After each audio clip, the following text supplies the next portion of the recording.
I watched 50 cars cut through my pasture before I realized it wasn't an accident. I was hauling hay on my own road when SUVs started lining up like it was a highway. They had emails, maps, confidence, but no permission. That's when I stopped arguing and started recording. What they called a shortcut turned into something a lot bigger once the county opened the file. Stick with me. This one doesn't end the way they expected. And if you believe in standing your ground the right way, go ahead and subscribe. You'll want to see how this plays out. The first SUV came around the bend so fast it nearly clipped the front tire of my tractor. I had a fully loaded hay trailer behind me, stacked high enough that backing up wasn't something you did without planning every inch. My tractor filled most of the narrow gravel lane, and there was nowhere else to go. On one side, a drainage ditch dropped sharply into a patch of cattails. On the other, an old barbed wire fence separated the road from a pasture where this spring's calves were grazing. The SUV locked its brakes, sliding through a cloud of pale Wyoming dust before stopping barely 10 feet away. The woman behind the wheel threw both hands into the air as if I were the one causing the inconvenience. Before I could even climb down from the tractor, another SUV pulled in behind her. Then a pickup, a white delivery van, another pickup towing a landscaping trailer, two more SUVs. Within less than a minute, a line of vehicles stretched around the curve behind them, engines idling while dust drifted across my pasture. I stared at them in complete disbelief. This wasn't a county road. It wasn't a public shortcut. It wasn't some forgotten back road connecting neighboring towns.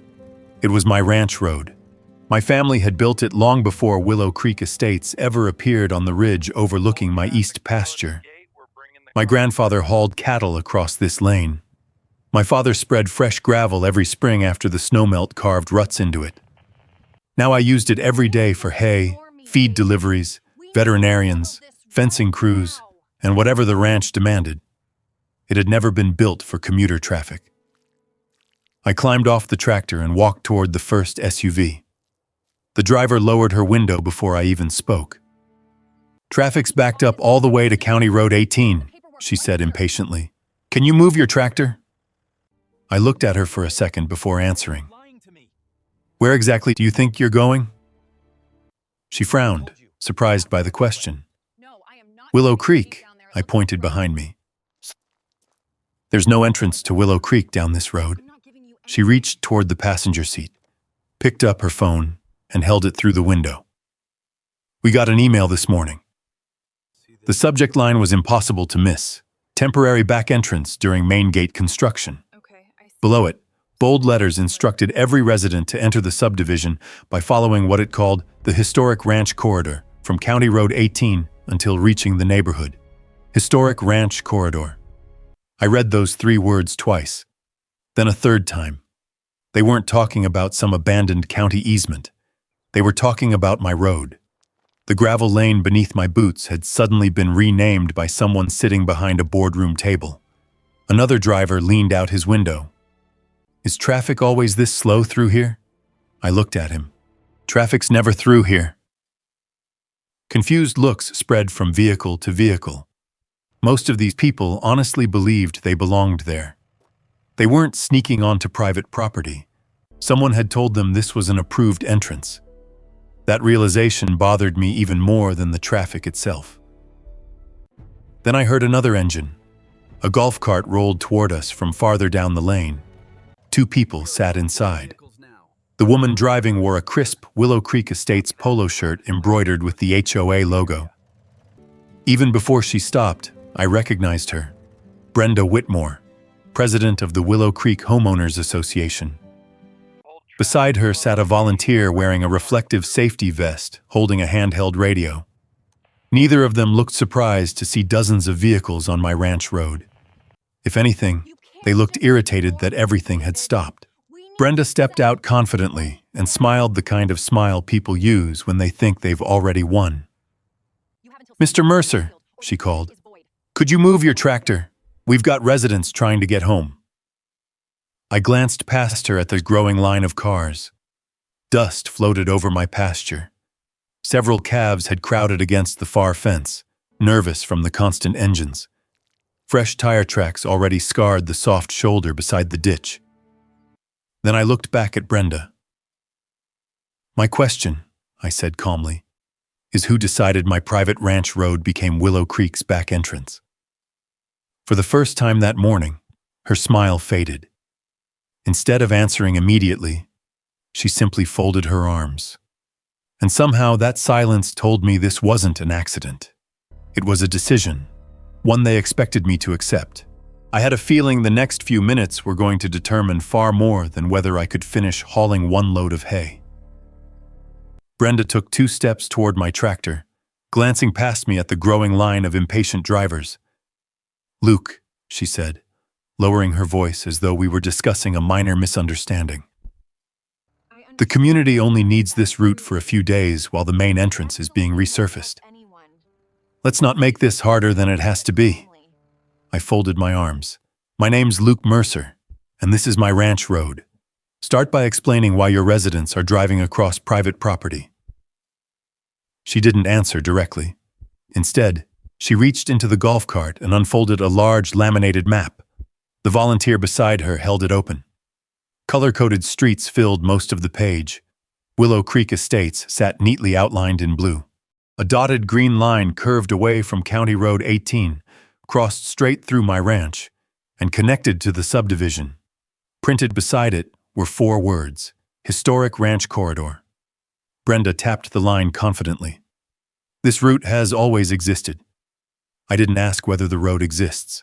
She hesitated. "I asked for the recorded easement." The smile she'd been wearing tightened. "This is temporary." "So there isn't one?" She ignored the question. "Our board approved emergency access during construction." "I asked for a recorded easement." "The residents need another entrance." "I asked for county approval." Her patience finally began slipping. "Look, you're focusing on paperwork while families are trying to get home." "No," I said evenly. "I'm focusing on ownership." Several residents had stepped out of their vehicles by then. Some watched us quietly. Others looked annoyed that traffic had stopped. A contractor carrying a toolbox asked, "Are we allowed through or not?" Before I could answer, Brenda spoke for me. "Yes, we're sorting out a misunderstanding." I looked directly at him. "No, you're standing on private property." Silence settled over the road. The contractor frowned. "I was told this was the HOA's temporary entrance." "So were all of you." Brenda shot me a sharp look. "This isn't helping."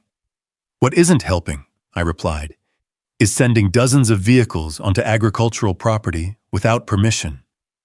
She pointed toward the waiting line of SUVs. "Closing this route delays deliveries. It protects my ranch. It affects school pickups. It affects my livestock.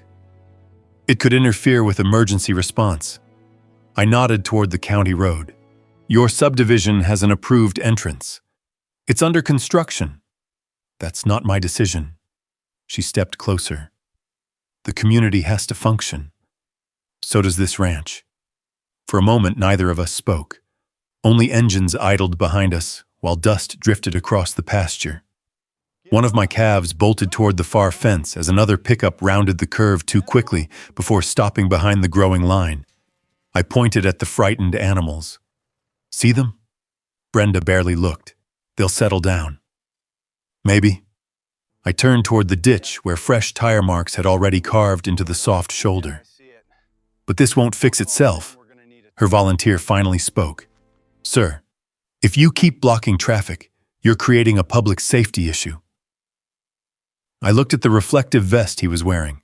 "Who asked you to direct traffic on my property?" "The HOA." "Did the county?" He stayed silent. Brenda answered instead. "The board authorized volunteer traffic control. The board doesn't own this road." Her expression hardened. "If you refuse reasonable cooperation, I'll have no choice but to call the sheriff's office." I nodded once. "Go ahead." She looked surprised. "I was hoping you'd be more neighborly." "I was hoping you'd bring a recorded easement." Without another word, I reached into the cab of my tractor and mounted my phone on its recording bracket. The camera began capturing everything. Brenda, the volunteer, the HOA map, the line of vehicles, the temporary traffic, the tire damage. Every license plate I could see. Brenda noticed immediately. "What are you doing?" "Exactly what you suggested." I looked straight into the camera. "I'm documenting the moment Willow Creek Estates decided a private ranch road belonged to them." For the first time that morning, Brenda looked less confident. Not because I'd raised my voice, because I hadn't. And somewhere behind all those confident speeches about convenience and safety, I had the unmistakable feeling she was hoping no one would ever compare her map to the county's. I let the camera keep rolling. Brenda climbed back into the golf cart, waved at the volunteer, and within seconds, traffic started moving again. One by one, SUVs, pickups, delivery vans, and contractor trucks squeezed past my tractor, some dropping tires into the soft shoulder just to clear the hay trailer. Every vehicle left another scar on the road. I filmed every license plate I could, every driver, every pass, every tire that slipped into the ditch. I wasn't trying to stop them anymore. I was building a timeline. By late afternoon, the road looked nothing like it had that morning. Fresh gravel had been pushed toward the drainage ditch. The shoulder near the cottonwoods had collapsed, where two pickups tried to pass each other. A fence post leaned at an angle after a landscaping trailer clipped it while turning too wide. Then I noticed something else. About 50 yards from the county road entrance, someone had planted a temporary metal sign. Willow Creek back entrance. Bright orange traffic cones stood beside it. The volunteer in the reflective vest was directing vehicles with slow, practiced hand motions, like he'd been assigned to an official construction zone. I walked straight toward him. "Who put this sign here?" He lowered his radio. "The HOA." "On whose property?" He hesitated. I don't know." "You didn't ask?" Brenda told us everything had been approved. I held my phone toward the sign. "Did anyone from the county install this?" "No." "State?" "No." "Road department?" "No." He looked increasingly uncomfortable. I was just asked to help. Before I could say another word, another delivery van rolled in from County Road 18. The driver stopped beside me and leaned out the window. "Is this the entrance for Willow Creek? Who sent you?" "My dispatcher." He handed me his route sheet. Across the top, someone had typed, "Use temporary HOA back entrance during main gate construction." I asked if I could photograph it. He shrugged. "Doesn't matter to me." I took 3 pictures. That piece of paper was different from resident instructions. It proved businesses outside the neighborhood had also been directed onto my ranch. As the van pulled away, a familiar pickup stopped near the pipe gate. Grace Turner climbed out. She owned the neighboring ranch west of mine and had lived there almost as long as I had. She looked past me at the line of traffic. I figured something was wrong. "You heard already?" "I drove by the county road." She shook her head slowly. "I haven't seen this much traffic on your lane in 30 years. I pointed toward the temporary sign. "They're calling it their back entrance." Grace stared at it for several seconds. "No." "What?" "I remember when Willow Creek was being planned." She looked directly at me. "The developers wanted that road." I lowered my phone. "What do you mean?" "They came around asking landowners about access before they built the subdivision." "I've got some old paperwork." "You should." "They couldn't get permission."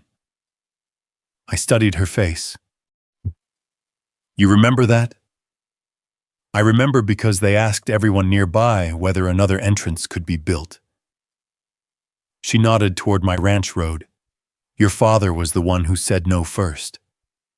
That caught my attention. Dad had been gone for years. He kept everything, every survey, every permit, every letter, every land agreement. If Grace remembered those negotiations, There was a good chance the paperwork still existed somewhere in the filing cabinets inside my office.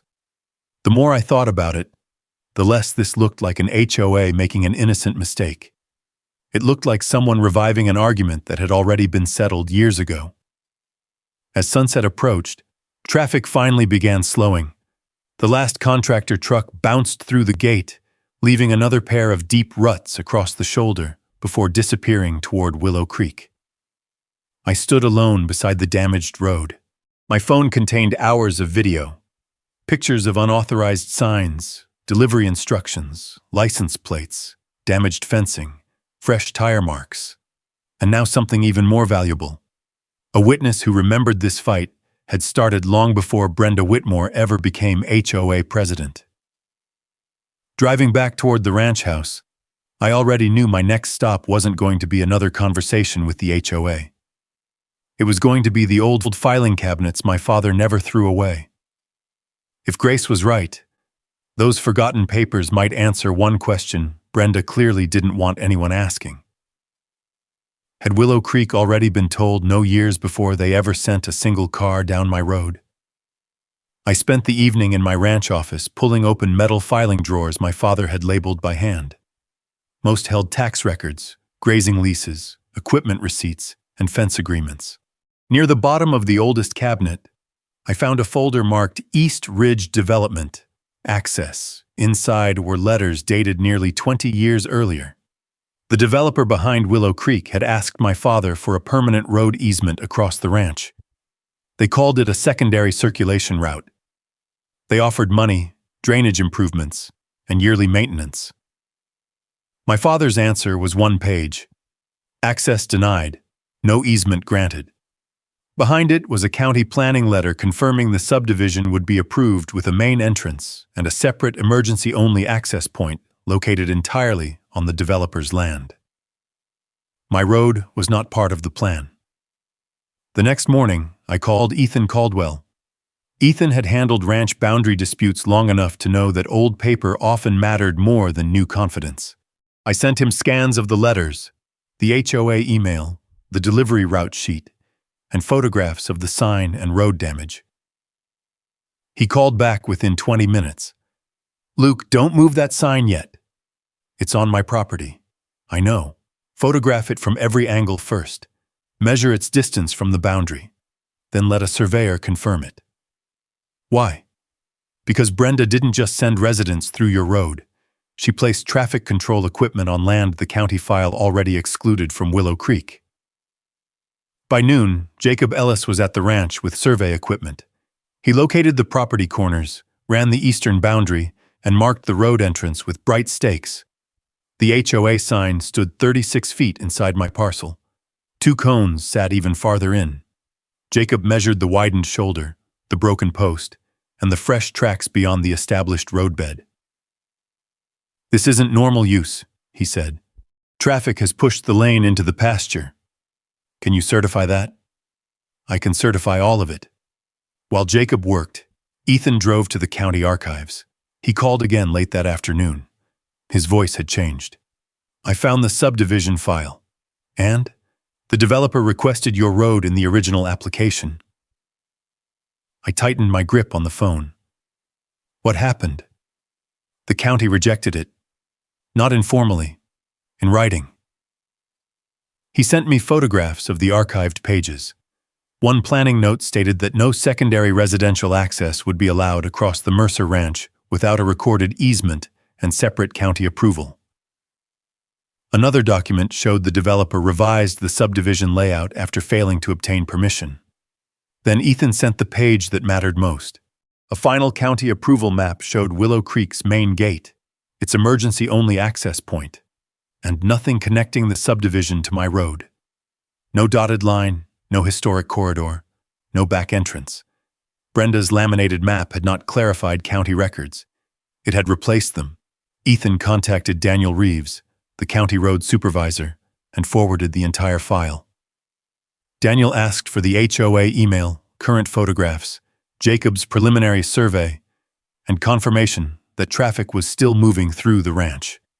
I sent him a live video. 2 SUVs passed while I was recording. A contractor truck followed close behind, dropping one wheel into the damaged shoulder. Daniel watched without interrupting. Then he said, "The county never approved this route for subdivision traffic." It was the first official statement I had heard, but it was not yet an order.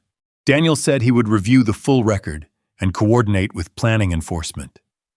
Ethan warned me not to block the lane physically until law enforcement and the county had issued clear notice. So I waited. I kept recording. And while county officials opened a file Willow Creek apparently hoped would stay buried, traffic continued grinding deeper into my ranch. The question was no longer whether Brenda had legal authority. She didn't. The question was how much damage she would cause before the county put that conclusion in writing. For the next 3 days, my ranch stopped operating on my schedule. It operated on Willow Creek's.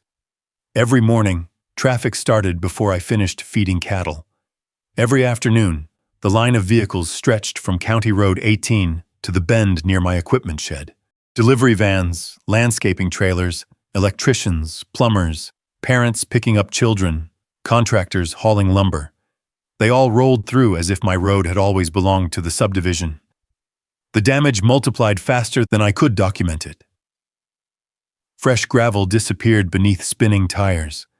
The drainage ditch along the west shoulder began collapsing, where drivers pulled aside to let larger trucks squeeze past. Another fence post snapped after a pickup towing a utility trailer cut the corner too tightly. I photographed every inch. Dates, times, locations. Nothing was left to memory. One afternoon, a concrete truck tried to follow the temporary route.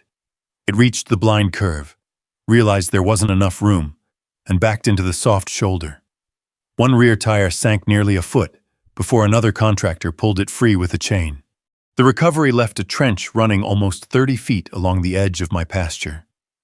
Jacob Ellis returned that evening. He compared the measurements from his first survey with the damage now visible only 48 hours later. "They're widening the road," he said quietly. "No." He pointed toward the shoulder. "They're widening your property." He marked every new rut, every broken edge, every place where traffic had pushed beyond the established roadbed. His photographs joined the growing file Ethan Caldwell was building. Then another unexpected piece of evidence arrived. A local feed supplier pulled into my yard instead of continuing toward Willow Creek. The drivers climbed out holding a clipboard. I figured I'd better ask. He handed me a printed routing notice his dispatcher had received. It instructed commercial deliveries serving Willow Creek estates to avoid the main entrance and use the temporary ranch access until further notice. At the bottom appeared the HOA management company's contact information. This wasn't residents making assumptions anymore. The HOA had redirected commercial traffic. I scanned the notice and forwarded it to Ethan. His reply came less than 10 minutes later. "Keep every original. This proves the routing wasn't accidental." Later that afternoon, Brenda drove past again in the golf cart. She slowed just enough to lower her window. "You've made your point." "I haven't started." She smiled politely. "The county hasn't stopped us." "The county hasn't finished reviewing your paperwork." "Our attorneys are comfortable." "So are mine." Her expression stiffened. "You could have avoided all this by cooperating." I looked beyond her toward another line of vehicles entering the ranch.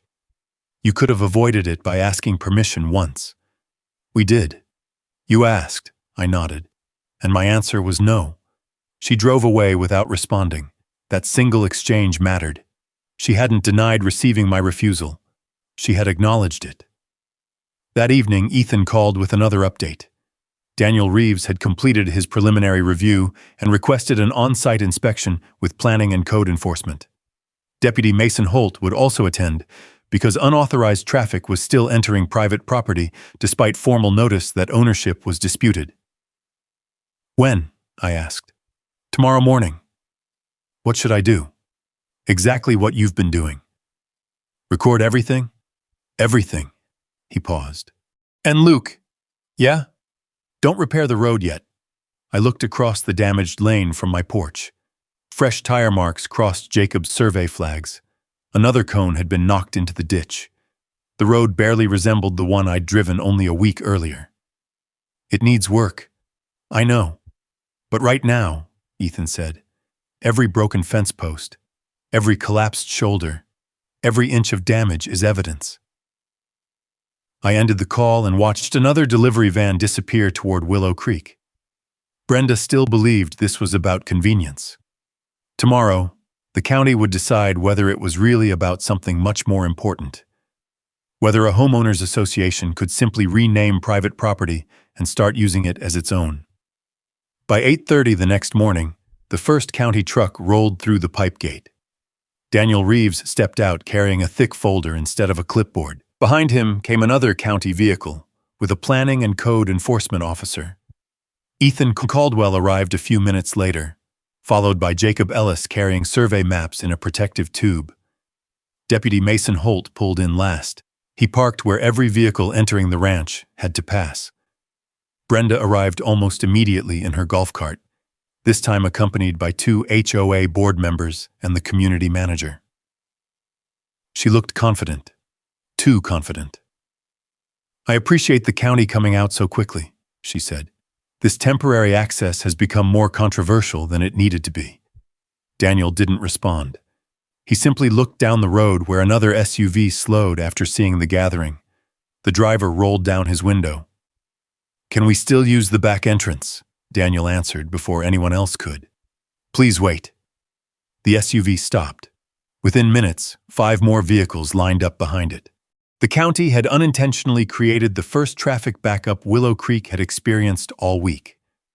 Daniel turned toward Brenda. "Can you explain the legal authority for directing residential traffic through this roadway?" Brenda unfolded the laminated map I'd already seen. "This historic ranch corridor has always connected the subdivision to County Road 18. Daniel glanced at it for less than 5 seconds. "That's not what I asked." She blinked. "Our residents have relied on this route during construction. I'm asking about legal authority." She pointed again at the dotted green line. "This map identifies the connection." Daniel closed the folder in his hands.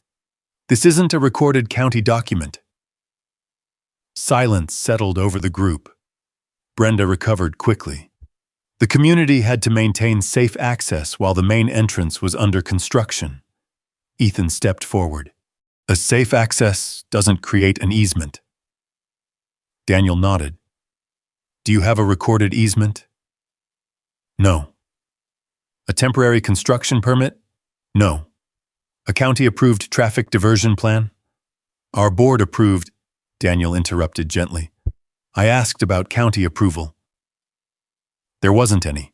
Jacob spread his survey across the hood of Ethan's truck. Bright red marks identified the property boundary. The temporary sign, the traffic cones, the widened shoulder. Every one of them sat inside my property. Jacob pointed at the measurements. "The sign is 36 feet inside the Mercer parcel." The planning and code officer wrote that down. "So the traffic control devices were placed on private property?" "Yes." "Without recorded permission?" "Correct." Ethan opened another folder. "I'd also like to submit these." He handed Daniel copies of the original subdivision approval. Then the developer's rejected access request. Then my father's written refusal. Finally, the county planning memorandum confirming Willow Creek's approved entrances. Daniel quietly compared each document. When he finished, he looked directly at Brenda. "Your subdivision has 1 approved primary entrance." "Yes." "And 1 emergency-only access point." "Yes." "This ranch road is listed nowhere." Brenda took a breath. "The road has existed for decades." "So has this file." Daniel tapped the approval documents. "The existence of a road doesn't create public access." Brenda tried another angle. "The construction delays created unusual circumstances." "The county doesn't suspend property rights because a project becomes inconvenient." Deputy Holt had remained silent until then. He looked toward the line of waiting vehicles. "Have residents been instructed to use this route?" Ethan handed him printed copies of the HOA email. Then the commercial delivery routing notice. Deputy Holt read both carefully. They were directed here. Yes. By the HOA. Yes. He slipped the papers into his notebook. Daniel finally opened the county file one last time. He found a highlighted paragraph, read it silently, then looked up. This roadway has never been approved as a subdivision entrance. Nobody spoke. The county therefore recognizes no legal authority for Willow Creek Estates to route residential, commercial, contractor, or delivery traffic across this private ranch road. Brenda's confidence disappeared. Daniel continued. Effective immediately, all unauthorized traffic through this entrance must cease. The planning and code officer added, the temporary sign and traffic cones must be removed today. Deputy Holt stepped toward the volunteer in the reflective vest. I'm advising you now that directing traffic onto this private roadway after today's notice could expose participants to trespass enforcement. The volunteer immediately lowered his radio. Without saying a word, he walked to the temporary sign, pulled it from the ground, and carried it back toward the golf cart. The waiting drivers watched in complete silence. The shortcut that had existed all week ended in less than 5 minutes. As the first vehicles slowly turned around toward the lawful entrance, Ethan leaned beside me. We've won the access fight. I watched Brenda staring at the county file still open in Daniel's hands. But now, Ethan said quietly, we start proving what that illegal shortcut actually cost. The lines of vehicles slowly disappeared as drivers turned around and headed back toward Willow Creek's main entrance. For the first time in nearly a week, the only sound on my ranch road was the idle of my tractor. It felt peaceful, but the work was only beginning. Jacob Ellis spent the rest of the morning documenting every inch of the damage one final time. With traffic gone, nothing hid the scars anymore. Tire ruts crossed the shoulder where cars had tried passing each other. The drainage ditch had collapsed in several places. Gravel had been pushed into the pasture, and 2 fence posts leaned far enough that fresh wire would have to be stretched. Jacob photographed everything before placing measurement flags beside each damaged section. This becomes your before and after record, he said. Nobody can claim the damage happened later. Meanwhile, Ethan had already started another file. Not a property file, a damages file, road reconstruction, gravel replacement, drainage repair, fence materials, survey costs, attorney fees, lost work hours. Every expense tied directly to Willow Creek's decision would be documented. Don't round numbers, Ethan reminded me. We won't. Don't estimate. We won't. Use invoices. I nodded. Every dollar has to be supported. That afternoon, a local road contractor met us at the ranch. He drove the entire lane in a pickup before stepping out with a measuring wheel. He crouched beside the damaged shoulder near the cottonwoods. This wasn't caused by tractors. No. Too many passenger vehicles. He pointed farther down the road. And heavier trucks. He spent almost 2 hours measuring washouts, erosion, gravel displacement, and shoulder failures before handing me a written estimate. It wasn't cheap, but neither was rebuilding a road that had never been designed to carry subdivision traffic. Before I even had time to scan the estimate, Ethan forwarded another email. This one wasn't from the HOA. It came from the contractor resurfacing Willow Creek's main entrance. Apparently, the county's order had forced an immediate revision to their construction schedule. Without my ranch road serving as an unofficial detour, residents would have to enter through controlled flagging operations at the front gate. The contractor warned Willow Creek that additional traffic management would increase costs and delay completion. I read the message twice. Their entire construction plan had depended on a road they didn't own. Brenda hadn't simply improvised a shortcut. She had built an entire project schedule around the assumption that my property would be available whether I agreed or not. Ethan smiled when I called him. That's important. Because it proves planning. Because it proves reliance. He explained that if the HOA coordinated contractors, vendors, and residents around an unauthorized entrance, It became much harder for them to argue the traffic had been spontaneous or accidental. Someone had organized it. Someone had approved it. Someone had expected it to continue. Late that afternoon, another message arrived. Willow Creek's insurance carrier requested copies of every photograph, survey, invoice, and county notice related to the incident. "They're moving fast," I said. "They have to." "Why?" "Insurance companies don't like intentional decisions that ignore recorded property rights." Then came the document neither of us expected so quickly. A correction email from Willow Creek's management company. Effective immediately, residents, contractors, vendors, guests, and delivery services are no longer authorized to use the Mercer Ranch Road for access to Willow Creek Estates. All traffic must use approved subdivision entrances until further notice. There was no apology, no explanation, just 4 words that mattered. No longer authorized. I looked at Ethan. "They admitted they authorized it," he smiled. "They just became one of our best witnesses."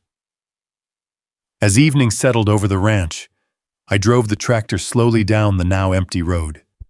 The dust was settling. The cattle had wandered back toward the fence line. For the first time all week, nothing was coming around the curve except silence. But while my road had finally become quiet again, Willow Creek wasn't. The illegal shortcut had disappeared. The questions it created were only beginning. And somewhere inside the subdivision, residents were starting to ask the one question Brenda had managed to avoid until now. If Luke Mercer had already said no, why were we ever told to drive through his ranch in the first place? That question followed Brenda into the Willow Creek clubhouse 3 nights later. Every chair was filled. Residents stood along the back wall, holding printed emails, contractor notices, and screenshots from the community app. The main gate project had slowed, delivery windows had changed, and rumors about property damage were spreading faster than the board could control them. Ethan Caldwell sat beside me at a folding table near the front. Grace Turner sat behind us. Brenda opened the meeting with a prepared statement. "The board acted during a temporary access emergency," she said. "Our priority was resident safety and uninterrupted service." A man near the aisle raised his hand. "Was the ranch road legally ours to use?" Brenda glanced toward the HOA attorney. He answered carefully. "It was not an approved residential entrance." The room shifted, not loudly, just enough to change the air. Another resident stood. "Then why did the board email us instructions to use it?" Brenda leaned toward her microphone. The route appeared on historical access maps. Ethan stood. "May I show the county records?" The board had agreed to give him 10 minutes. He needed less. First, he placed my deed on the projector screen. Then Jacob Ellis's certified survey. The ranch road, temporary sign, cones, widened shoulder, and damaged fence all sat inside the Mercer parcel. Next came the official county road map. No public dedication, no county right-of-way, no connection to Willow Creek. Then Ethan displayed the original subdivision approval. 1 primary entrance, 1 emergency-only access point. Neither crossed my ranch. Finally, he placed the rejected developer request on the screen. The date was nearly 20 years old. The developer had asked for access across my family's land. My father had denied it. The county had approved a different plan. Grace rose slowly from her chair. "I remember those negotiations," she said. "The developers asked several nearby landowners. They knew they didn't have permission." Brenda's expression tightened. That was a different board and a different development phase. Ethan shook his head. The ownership boundary did not change. He moved to the damage photographs. Fresh gravel pushed into pasture, a collapsed drainage edge, broken fence posts, contractor trucks in the lane, the temporary sign planted 36 feet inside my property. Then came the HOA email instructing residents to use the so-called historic ranch corridor. The room grew quieter with every image. A woman in the second row spoke without raising her hand. "So we were trespassing?" the HOA attorney answered. You relied on board instructions. The county has since clarified that the route was unauthorized. Clarified? Someone said from the back. Or corrected? Nobody at the board table answered. Ethan displayed one final document. My email to Brenda, sent before construction began. It stated clearly that the road was private, unsafe for subdivision traffic, and not available for temporary use. The timestamp was impossible to dispute. A board member leaned toward Brenda. You received this? She looked at the screen. The situation changed after that email. Did you receive it? He asked again. Yes, the room erupted. Not with shouting at first, but with overlapping questions. Why wasn't the board told? Why were vendors redirected? Why did the construction plan rely on private land? Who approved the sign? Who would pay for the damage? Brenda raised her voice. I acted in the best interest of the community. A resident near the front answered immediately. You acted after being told no.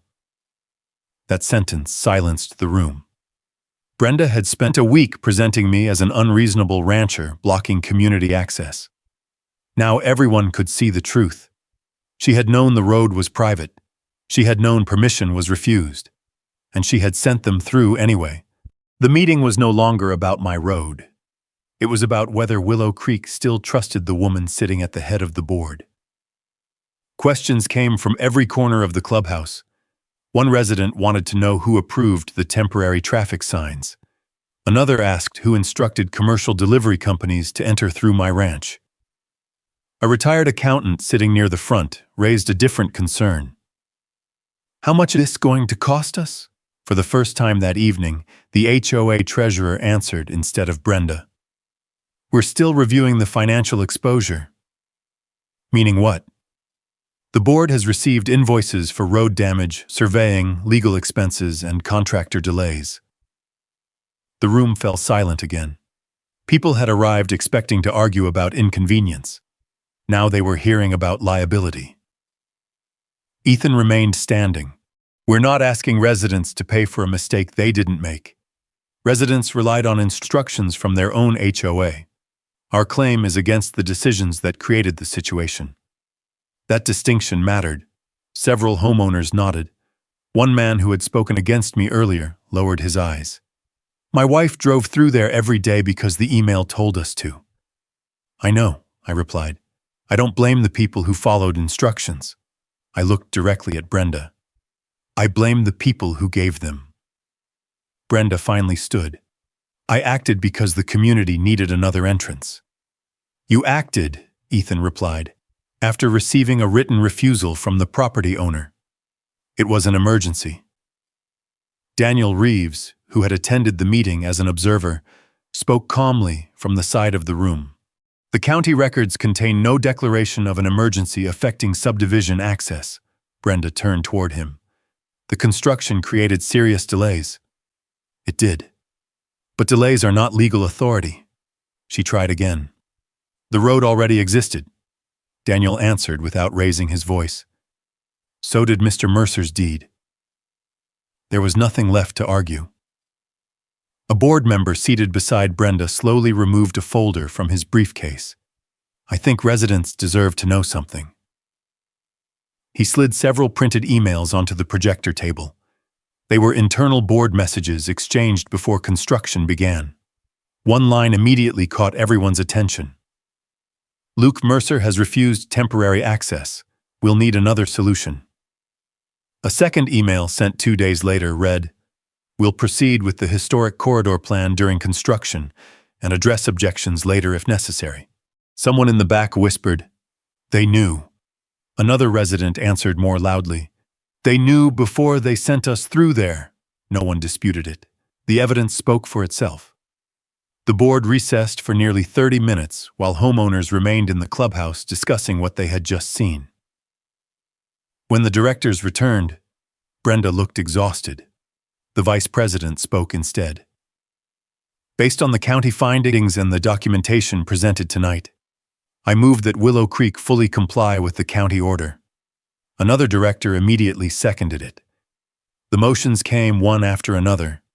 reimburse documented ranch road repairs, pay verified survey costs, resolve attorney fees through the HOA's insurance carrier, where applicable. Remove every reference to the unauthorized back entrance from HOA materials. Notify vendors, contractors, residents, and mapping services that the ranch road was never an approved subdivision entrance. Every motion passed. Only one vote opposed reimbursement. Brenda's. Several homeowners looked at her in disbelief. Then came the final motion, a special recall election for HOA president. The bylaws required a majority of homeowners present. Ballots were distributed throughout the room. No speeches followed. No one seemed interested anymore. The count took less than 15 minutes. The community manager stood. The motion carries. Brenda Whitmore was removed as president of Willow Creek Estates. She gathered her binder slowly, avoiding eye contact with nearly everyone in the room. As she walked past me, she paused. "I was trying to help the community," I answered honestly. "You can't help a community by pretending someone else's property belongs to it." She didn't respond. She simply walked out of the clubhouse. Watching her leave, I realized the legal fight had already been won days earlier. Tonight was different. Tonight wasn't about proving ownership. It was about accountability.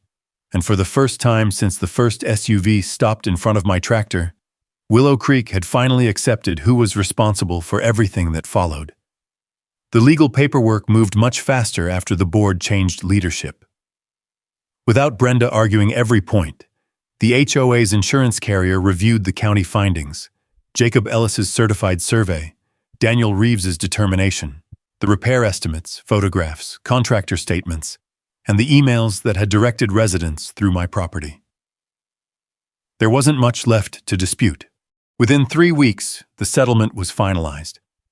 Willow Creek agreed to reimburse the documented cost of restoring the ranch road, replacing damaged fencing, repairing the drainage ditch, stabilizing the road shoulders, covering the surveying expenses, and paying my attorney's fees. The agreement carefully stated there was no admission of liability. Ethan Caldwell smiled when I finished reading it. They can choose whatever wording they like. I looked at the signed check beside the agreement. The records already admitted everything that mattered. The following Monday, the road contractor returned with graders, compactors, and fresh loads of gravel. For 2 days, they rebuilt the lane exactly the way it had been before hundreds of unauthorized vehicles rolled across it. The collapsed shoulder near the cottonwoods was cut back and reinforced. The drainage ditch was reshaped so spring runoff would no longer wash into the roadbed. Every broken fence post was replaced with treated cedar. New wire stretched tight across the pasture where frightened cattle had once crowded against the boundary. Jacob walked the completed road one final time. "It matches the original survey again." Those were simple words, but after everything that had happened, they meant more than any courtroom speech ever could. I replaced the old entrance sign with a heavier steel one mounted between 2 timber posts. It read, "Private Ranch Road. No HOA access, no through traffic property, boundaries verified by county records." Nobody questioned it. Not because the sign was larger, because the county file behind it was stronger. Willow Creek sent another email to every homeowner, contractor, delivery company, and service provider. This one left nothing open to interpretation. The Mercer Ranch Road was private property. It was not an approved subdivision entrance. GPS directions using the ranch lane were incorrect and should be ignored. Future deliveries were required to use only the subdivision's lawful entrance. The management company also submitted corrections to digital mapping services, removing the unofficial route that had confused drivers for years. The volunteer traffic program was permanently discontinued.